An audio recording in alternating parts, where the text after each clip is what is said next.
ሰላም አለይኩም ወራህመቱላሂ ወበረካቱ። ዛሬ አንድ ቪዲዮ ላይ ሪአክት እናድርግ።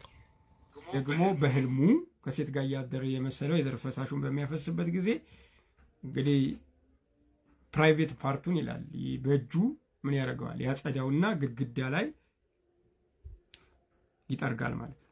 ግድግዳ ላይ ከጠረገ በኋላ ነው ከዛ የሚታጠብ። አሁን ይህ ሰውዬ ኖርማል ይመስላችኋል? እስኪ እናንተ አስቡት። እንደዚህ ያለ ኖርማል ሰው አለ ወይ? ኦኬ፣ ሰዎችን ምንም አይነት መሰረታዊ ጥያቄ አንስቶ ወደ እምነቱ መጥራት ያቃተው አካል መልእክተኛው አለይሂ ሰላቱ ወሰላም ላይ አፉን መክፈት መጀመራቸው የተለመደ ነው። እያየን ነው፣ እየተመለከትን ያለ ነው። እንግዲህ ይህን ሰውዬ ጥያቄ እያነሳው የነብይነት መስፈርት አድርጎ ያነሳበትንና ወይም ደግሞ የሰውነት መስፈርት አድርጎ ያነሳበትን በእርሱ ላይ አፕላይ እናደርገዋለን። ነገር ግን ያነሳውን ምን ልበለው ጥያቄ አልለውም ያወራበትን እንመልከተው። ሰሂህ አልቡኻሪ 260 ላይ የሚገኝ ሐዲስ ላይ ይዞ ነው ስለ ጀናባ የሚያወራ ነው። በመጀመሪያ ነብዩ መሐመድ ሰለላሁ ዐለይሂ ወሰለም የተገናኘ ሳይመስላቸው የተገናኘ ምናምን ሳይሆን የሚናገረው ምንድነው የሚናገረው? the prophet took the balls of ጀናባ ማለት ይልና ሴክሹዋል ሪሌሽን ወይም ደግሞ ህልመ ሌሊት ነው ብሎ ያብራራዋል። እዛው በቅንፉ አድርጎ ሐዲሱ ላይ ሳይሆን በቅንፉ አድርጎ ያብራራዋል። ምን ማለት ነው ጀናባ የሚለውን ከዚህ ጋር እንወስዳለን ማለት ነው። ስለዚህ ነብዩ መሐመድ ሰለላሁ ዐለይሂ ወሰለም እየወሰዱት ያሉት ምንድነው? ሻወር እየወሰዱ ነው፣ እየታጠቡ ነው። ጀናባ ትጥበት ይባላል። ስለዚህ በመጀመሪያ ፕራይቬት ፓርታቸውን አጸዱ። ሰው ናቸው፣ ፕራይቬት ፓርት አላቸው። ስለዚህ ያን ፓርት አጸዱት። ከዛ በኋላ በምናቸው ነው ያጸዱት ሲባል በምንድን ነው ልናጸዳ የምንችለው? በእጃችን ነው። ስለዚህ በእጃቸው ፕራይቬት ፓርታቸውን አጸዱት። ከዛ ያን እጃቸውን ምን አደረጉ ይላል? ግድግዳ ላይ አሹት ወይም ደግሞ መሬት ላይ አሹት ይላል። በቅንፍ ስትመለከቱት እርዝ ይላል። ይሄው መሬት ላይ አሹት ይላል። እዚህ ጋር የምንመለከተው ነገር ነው። ለምንድን ነው መሬት ላይ አሹት ሲባል እጃቸው እንዲነጻ ነው። በፊት ላይ ሳሙና የለም መሳሰሉት ነገራቶች የምንጠቀምባቸው ነገራቶች ካለመኖሩ ጋራ በአፈር እጃችንን አሽቶ ቆሻሻን ማጽዳት ወይም ደግሞ በመሬት ላይ ማሸት የተለመደ ድርጊት ነበር። ስለዚህ ነብዩ መሐመድ ሰለላሁ ዐለይሂ ወሰለም እጃቸውን ምን አደረጉ? እንዲነጻ ግድግዳ ላይ ወይም ደግሞ መሬት ላይ ማለት ነው አሹት ይለናል ሐዲሱ። ከዛም በኋላ ሻወራቸውን ታጥበው ከዛ ዑዱ አድርገው ወደ ሰላት ሄዱ ይላል ሐዲሱ። ስለዚህ ይህንን ሐዲስ እንደ ነብዩ መሐመድ ሰለላሁ ዐለይሂ ወሰለም መሬት እጃቸውን ለማጽዳት መሬት ላይ ማሸታቸው ወይም ግድግዳ ላይ ማሸታቸውን እንደ ነብይነት መስፈርት ወይም ደግሞ የሰውነት መለኪያ አድርጎ ሲያቀርበው እንመለከታለን። እንግዲህ እኔ አንተ ላይ አፕላይ አድርጌው አንድ የሰውነትን ጥያቄ ልጠይቅክ። በአሁን ዘመን ላይ ሳሙና እንደፈለግን ነው የሚገኘው፣ ሶፍት እንደፈለግን ነው የሚገኘው፣ ይህ ሁሉ ነገር ባለበት ሁኔታ ነገር ግን ይሄ ወዳጃችን ምኑ ላይ እንደሚጠርግ እንመልከት። አንዘግ አካሄድ እንኳን ቢሆን ሁለቶቹ ጋር ሶስቶቹ ጋር ተመሳሳይነት እንዳለ ይገልጻሉ። ቀጠለና ስለዛው አፍንጫህን እየጠረክ ልብስ ላይ መጥረግህ ኖርማልነት ነው? አንተ የሰውነትን መለኪያ አድርገህ ያቀረብከው አካል በአንተ ላይ አፕሌስ አድርገው አላገኘሁትም። አንተ አፍንጫህን እየጠረክ ልብስ ላይ መጥረግህ ኖርማልነት ነው ወዳጅ? መልእክተኛው አለይሂ ሰላቱ ወሰላም ላይ አፍህን የከፈትክበትን ነገር አንተ ተተገብረዋለህ? ነብዩ መሐመድ ሰለላሁ ዐለይሂ ወሰለም ያደረጉት እጃቸውን ለማጽዳት መሬት ላይ ያሹት፣ አንተ ይህን ነገር ታደርገዋለህ? ጭራሽም ደግሞ የነብይነት መስፈርት አድርጎ አቅርቦታል። በነገራችን ላይ ራሱ ነብይ ነኝ ብሎ የሚያምን ሰው ነው፣ የጴንጤዎች ነብይ ነው። አንተ ራስህን ነብይ ነኝ ብለህ የምታስብ ሰው እንዲሁም ደግሞ ሰው ነኝ ብለህ የምታስብ ነው፣ ኖርማል ሰው ነኝ ብለህ የምታስብ ሰው አፍንጫህን እየጠረክ ልብስ ላይ መጥረግ ምን ይባላል? በነገራችን ላይ እንደዚህ ወርጄ ሳወራ በጣም ነው ማዝነው። ኢየሱስ ራሱ በመጽሐፍ ቅዱስ ላይ ስለ ምትጥበት የሚጠይቁትን ፈሪሳውያኖች የተናገረበትን ነገር ማቅረብ አልፈልግም። የምታውቁት ነገር ነው። ሁሌ አጥብቀው ስለ መታጠብ እጅ መታጠብ ሲጠይቁት እናንተ ፈሪሳውያኖች ብሎ የተናገረው ነገር አለ። ተመልከቱት እዚህ ጋር። አንተ እንደነሱ ነህ ወይ? ኢቭን እንኳን መጠየቅ ያለብህን የነብይነት መስፈርትን ይሄ ነው ወይ? ነብዩ መሐመድ ሰለላሁ ዐለይሂ ወሰለም ታጠቡ፣ አገቡ፣ ሄዱ፣ መጡ ምናምን ይሄ መስፈርት ነው? የነብይነት መስፈርት ነው? እንግዲህ አሁንስ እንደዛ ከሆነ እኔ አንተ የሰውነትን መስፈርት ጥያቄ ጠይቃለሁ። አንተ ኖርማል ሰው ነህ ወይ? አንተ የጴንጤዎች ነብይ ነህ ወይ? የእውነትም የምርም ግን በዚህ ዘመን ላይ ጥያቄ የሚያስነሳ ነው። ሶፍት ባለበት ዘመን፣ ማሐረብ ባለበት ዘመን በሰው ፊት አፍንጫህን እየጠረክ ልብስ ላይ መጥረግ ይሄ ኖርማልነት ነው? አመሰግናለሁ። የሚል ቃል እኮ የለውም። ሙስሊም የሚል ቃል ከቁርአን በፊት ብታመጣልኝ ይሄ ሁሉ እንትን አልነበረውም። ሰልማለህ ሙስሊም የሚለውን ቃል ከቁርአን በፊት ላምጣለህ? ከቁርአን በፊት እንደነበረ ከገዛ መጽሐፍህ ላምጣለህ? አምጣልኝ እስቲ። በጣም ጥሩ ና ሙስሊም የሚለው ቃል ካመጣን እስልምና ሊቀበል ነው የሰው ከየት ከገዛ መጽሐፍ። በጣም ጥሩ ና ብሉይ ኪዳን በምን ቋንቋ ነበር የተጻፈው? ሂብሪው። በሂብሩ ነው የተጻፈው። በጣም ጎበዝ ልጅ።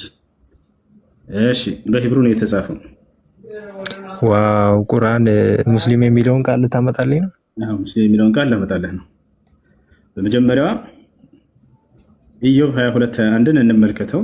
ከዛ ወደ ሂብሩ እንሄዳለን። በሂብሩ ነው የተጻፈው ብሎናል። ወደ ሂብሩ እንሄዳለን።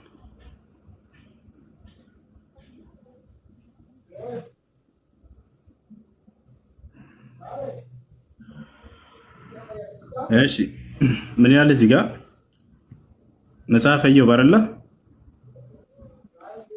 ኢዮብ 22 ምዕራፍ 22 ቁጥር 21 ላይ እንሄድ።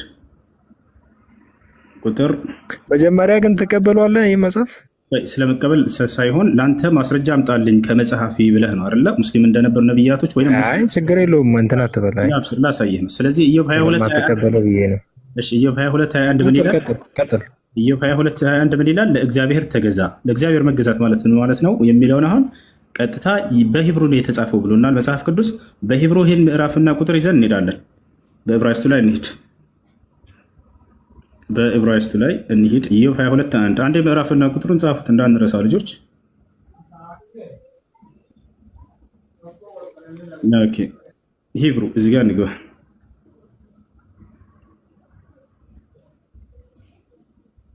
መልካም ባይብል ሀብ እዚህ ጋር ከኦሪት ዘፍጥረት እስከ ራዕይ ድረስ አለላችሁ። እኛ የምንገባ የት ነው? ኢዮብ ላይ ነው። ጆብ ያውን መጽሐፈ ኢዮብ ምዕራፍ 22 ቁጥር 21 እናድርግ። ምዕራፍ 22 ቁጥር 21 ለእግዚአብሔር ተገዙ ይላል። ለእግዚአብሔር መገዛት ማለት ምን ማለት ነው? የሂብሩ ቃል ይፍታል። ይሄ መጽሐፈ ኢዮብ ምዕራፍ 22 ቁጥር 21 ነው። ቀይሬ ላሳያችሁ፣ ወደ አማርኛ እንቀይረው።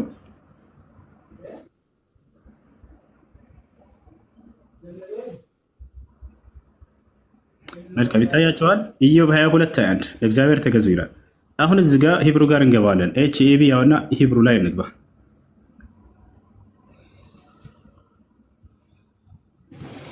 ወደ አማርኛ እንቀይረው።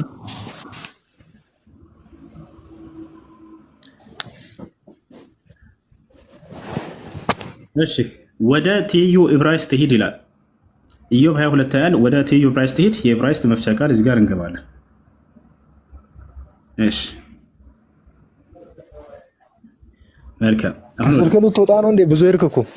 ከዕብራይስጡ ላሳየህ። ዕብራይስጥ የሚል ቃል በቃል እያሳየሁ ነው አይደለ? የዕብራይስጡን ምዕራፍ 22 ቁጥር 21 ቀጥታ እሱ ጋር ልንገባ ነው። አሁን ጨርሰናል። ለዚህ ጋር ወደ አማርኛ እንቀይረው። እግዚአብሔር መገዛት ማለት ምን ማለት ነው? ለእግዚአብሔር መገዛት ምን ማለት ነው ይለናል።